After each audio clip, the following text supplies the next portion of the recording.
The American Colony Hotel here in East Jerusalem is not only known for its exquisite grounds, fantastic tiles, and beautiful oriental rugs, it's also a political hotspot where Palestinian leaders often meet with journalists and diplomats.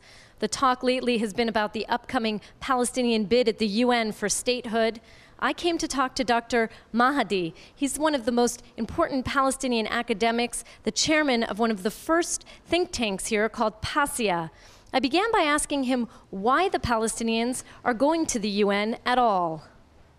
We are going back to United Nations to internationalize the conflict because it started there in 1947 with our partition plan of 1947, with our catastrophe, with our Nakba. And it went on for 6 years of Palestinian suffering till we reach Israel occupying all Palestine, West Bank, Gaza, and East Jerusalem. And the world again recognized Israel should end occupation of these territories and should withdraw from 1960 to 1967 borders. We went even to the first Intifada in 1987, where we acknowledged Israel and asked the Israelis to meet us halfway for negotiation process. We cannot undo you, we want to coexist with you. And then we went from the Intifada to Madrid, and from Madrid to Oslo, which Oslo established the PA.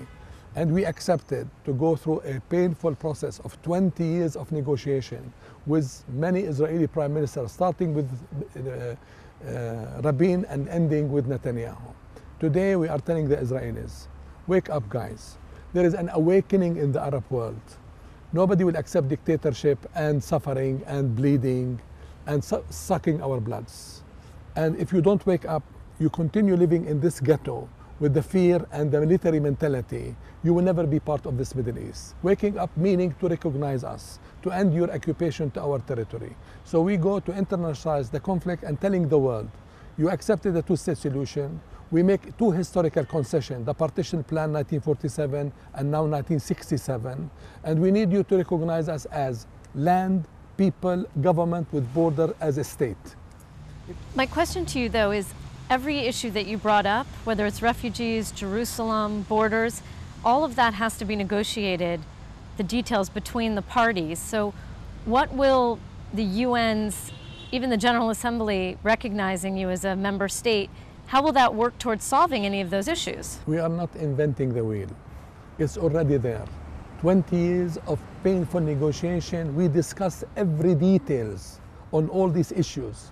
How to open and share Jerusalem, how to have the right of return of the Palestinians, how to have secure borders, how to share the economy in the region, how to invite Israel normalization and recognition in the whole Arab world. It's already there. The Israelis were so stubborn and so reluctant to accept this embracement in the Arab world and through the Palestinians. The United States is against this move to go to the UN. They've been very vocal. President Obama has said that he will use a veto if it goes to the Security Council. Are you concerned that financial aid from the US could be cut, some $550 million? Well, you have been living in a culture of a prison. Water, electricity, sewage, education, health, transportation, all covered by Europe and the US. And this prison, sometimes you improve the quality of life in the prison, so you build institutions, you have nice roads, you have enough offices, and you have good salaries. Tomorrow the prison will have different conditions. The prison will never change, but different conditions in terms of supply and support.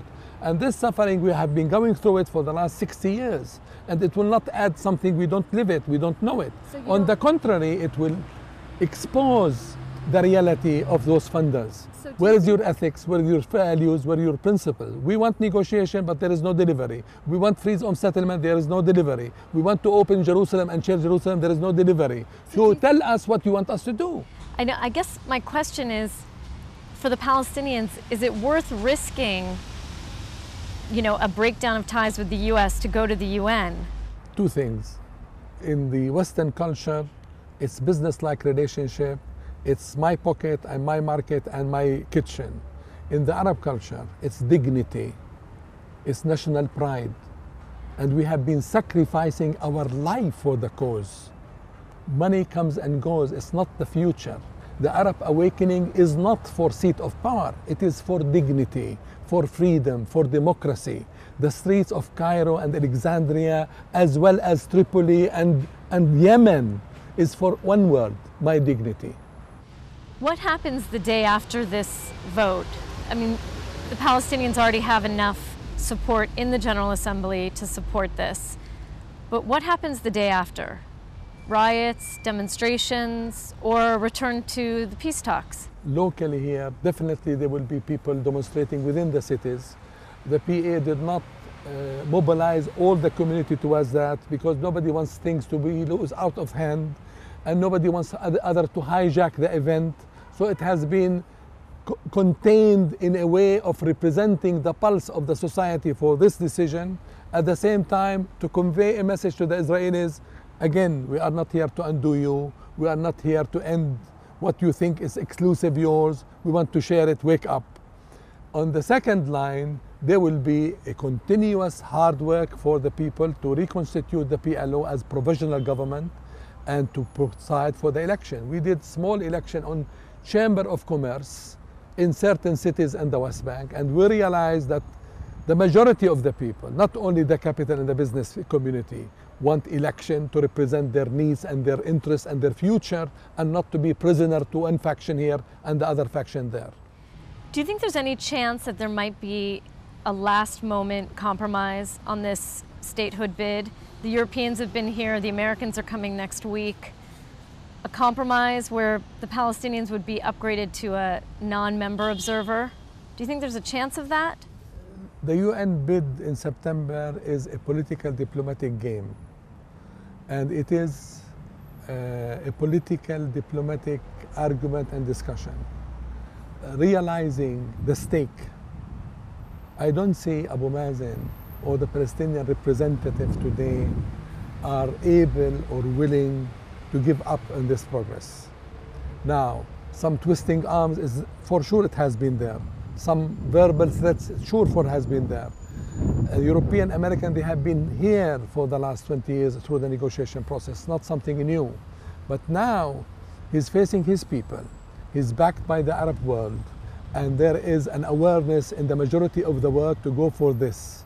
I don't see the boss, Mahmoud Abbas, in a position to withdraw this. Are you confident the day after this vote that the reconciliation between Fatah and Hamas can really turn into a functioning government so that the peace process can move forward? It is a big challenge for these two factions not to deliver the reconciliation because the people awakening, the people part of the Arab second awakening, the culture of dignity and right and democracy and rule of law will challenge them and naked them and expose them to the reality. They have to do it. Otherwise, they will lose their credibility and nobody will vote for them in the coming election. How long do you think it'll take? Is this a two-year process, a 5-year process? I mean, it's very ambitious. Come on, you are in the Middle East. Anything can happen in the Middle East. It's the land of miracles. You never know what will happen tomorrow. Nobody is assured of anything. Anything can happen. Does that mean you're optimistic that maybe there will be peace here one day? I'm cautious, I'm afraid, and I am in a shaky position because I see the reality on the ground, especially in Jerusalem. Jerusalem is becoming a religious closed city, and people will come to pray with permission and conditions, and the guards is all over militarized city. And I don't see a leader in Israel. I don't see a consensus in Israel. I see a divided country, Russian, religious, fundamentalist, business, military.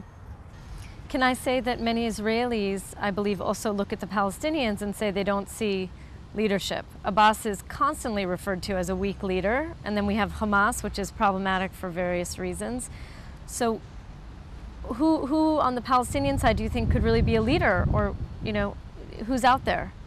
They had Abbas for the last 6 years telling them, I'm negotiating, I'm making concession, I'm accepting. They never accepted him. They labeled him as a weak leader. Now this weak leader is challenging him at the UN and having the Arab world behind him and having most of the people behind him. Is he a weak leader? So maybe you're saying he's not a weak leader, but if he steps down, then who will take over? Fayyad? It's not a question of Fayyad or somebody from Fatah or somebody from Hamas.